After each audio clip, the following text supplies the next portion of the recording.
নোয়াখালীতে পানি কমলেও এখনো তলিয়ে আছে ৫ উপজেলার বেশিরভাগ এলাকা। সদর, কবিরঘাট, কবিরগঞ্জ, সেনবাগ ও সোনাইমুড়ি উপজেলায় রয়েছে হাঁটু সমান পানি। এছাড়া নোয়াখালী পৌরসভা ও বেগমগঞ্জ পৌরসভার বেশ কিছু এলাকায় পানিবন্দী মানুষ। ফেনীতে পানি কমার সাথে সাথে বেড়েছে নানা রোগবালাই। রাস্তাঘাট ভেঙে যাওয়ায় দুর্ভোগের শেষ নেই। বন্ধ রয়েছে শিক্ষা প্রতিষ্ঠান। চাঁদপুরে উন্নতি হয়েছে বন্যা পরিস্থিতি, তবে নিচু এলাকার পানি নামছে খুবই ধীর গতিতে।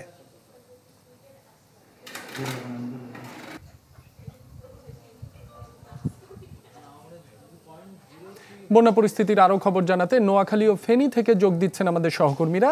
শুরুতে নোয়াখালী থেকে যোগ দিচ্ছেন সুমন ভৌমিক। সুমন, নোয়াখালীতে পানি কিছুটা কমলেও রোগবালাই বেড়েছে। প্রশাসনের পক্ষ থেকে কি ধরনের ব্যবস্থা নেওয়া হয়েছে? রাবি, আসলে গত ৬ থেকে ৭ দিন পর্যন্ত বৃষ্টি কম হওয়ার কারণেই কিন্তু আসলে পানি সরতে শুরু করেছে। তবে বেড়েছে রোগবালাই, যেমনটি বলছিলেন। আমরা গত কয়েকদিনে নোয়াখালী সদর হাসপাতাল সহ জেলার কয়েকটি উপজেলা স্বাস্থ্য কমপ্লেক্সে খোঁজখবর নিয়েছি যে প্রতিদিনই কিন্তু প্রত্যেকটি হাসপাতালে ৫০-৬০ জন করে রোগী আসছে। তবে নোয়াখালী সদর হাসপাতালে ২৫০ শয্যার হাসপাতালে কিন্তু প্রতিদিন ১০০-র উপরে করে নতুন রোগী ভর্তি হচ্ছে ডায়রিয়া আক্রান্ত। এর বাইরে জ্বর, সর্দি, কাশি তো রয়েছেই।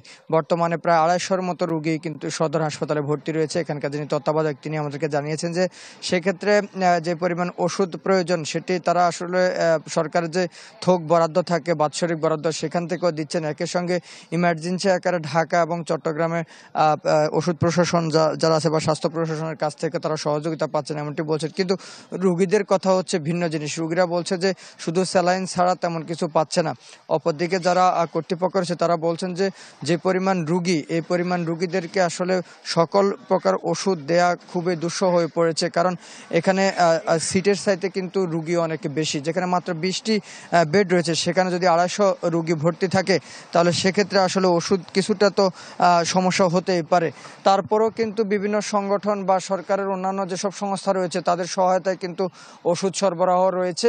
একই সঙ্গে প্রত্যেকটি উপজেলা স্বাস্থ্য কমপ্লেক্স চেষ্টা করা হচ্ছে যাতে রোগীদেরকে ভালো সেবা দেওয়া যায়, যাতে প্রাণহানির ঘটনা খুবই কম ঘটে, এরকমটি চেষ্টা করছে এখানকার স্বাস্থ্য প্রশাসন যারা রয়েছে। রাব্বি। সুমন, আপনাকে ধন্যবাদ। দর্শক, এবার ফেনীর পরিস্থিতি জানতে চলে যাচ্ছি আমাদের আরেক সহকর্মী দিলদার হোসেনের কাছে। দিলদার, নোয়াখালীতে ওষুধের কিছুটা অপ্রতুলিত রয়েছে, ফেনীর কি অবস্থা?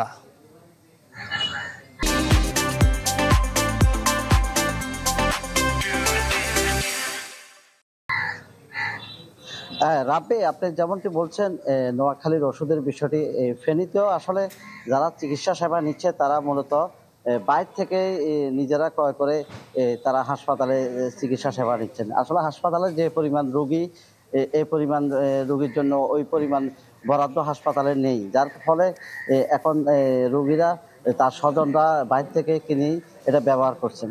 আর পাশাপাশি আমরা দেখতে পেয়েছি সারা জেলার মধ্যে বন্যা ক্ষতিগ্রস্ত এলাকাগুলোতে বিভিন্ন টিম, মেডিকেল টিম কাজ করছেন। তারা অবশ্য বিনা পয়সায় ওষুধ দিচ্ছেন এবং চিকিৎসা সেবা দিচ্ছেন। এক্ষেত্রে বিভিন্ন সংগঠন এবং রাজনৈতিক দলের নেতৃবৃন্দ রয়েছেন।